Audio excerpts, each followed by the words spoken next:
In any career, if you can show them in high school, this is actually what it looks like before they have to then go make a decision about what am I going to do for the rest of my life, or for a big chunk of it anyway.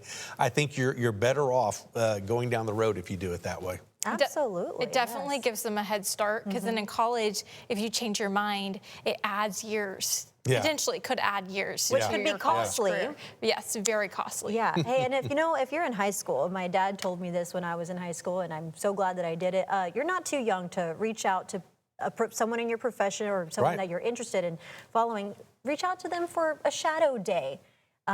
It'll pay off in the long run. You either decide you don't like it, or you might want. I know we've done that in the Weather Center from time to time in the years I've been here, and that has, I think, helped some folks make some decisions. Yeah. I think it's definitely a good insight to what the career is actually like, because you don't know from just sitting at home and watching the television. Very true. A good segue over to our weather today. We do have a few showers still moving northwest of us, not impacting us here in the coastal bend. But what I do want to point out nationally is some shower and storm activity in the Midwest, impacting Illinois and Indiana right now. Now, the main storm maker that's causing all of this is actually the same upper level trough that we saw move through Texas this past weekend and cause some storms over in North Texas yesterday. You see it right here, all of this upper level energy that is going to move off to the northeast. As it does, we'll be focusing on some high pressure over east of the eastern Gulf, shifting over to Texas. This high pressure is going to influence our weather over the next several days. What that means for us is more sunshine locally, less cloud cover, less rain as well, although a stray shower with the sea breeze is still possible. And it means our temperatures are going to climb back into the low 90s, which is actually pretty average for this time of year. We spent the last week pretty much below average in the upper 80s. We're looking at a high of 91 degrees tomorrow afternoon. More sunshine will also peak out in the afternoon as well. Now, with the sunshine, we're also going to be talking about the humidity as well, giving us feels like temperatures in the low 100s. We've seen this over the past several days, but I think with the added sun coming out, it may feel just a little bit warmer.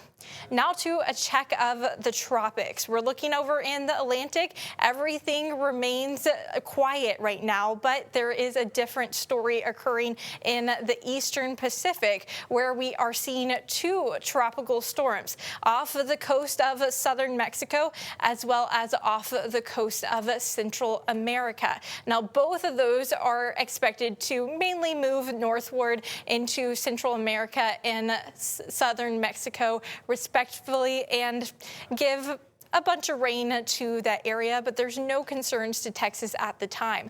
The reason why we are seeing storms develop right over here is because of how warm those sea surface temperatures are. It's currently sitting above 80 degrees in this general area, and that really helps fuel any tropical development. Now, if we shift our eyes over to the Gulf, you'll see there is also red in this area, meaning that the waters are also warm enough for some potential development, and that's why we have to keep our eyes on the Gulf, especially during the earlier parts of hurricane season. Now, there is some indication that we could see either an inverted trough or a little low pressure spin up in the Bay of Campeche, either the end of this week or the beginning of next week. We're keeping our eyes on this. Right now, we're not concerned about it, but we are going to watch model trends. If we do see a tropical wave develop, what that may mean for us is that we see some tropical moisture get back into the coastal bend this weekend. And that is the reason why I have upped our rain chances just a tad bit on our Saturday to 20%. But as for tomorrow, again, temperatures will be in the low 90s with feels like temperatures in the low 100s. And again, we'll see a little bit more sunshine as we go on throughout this week. All righty, a real taste of summer. Thank you so much.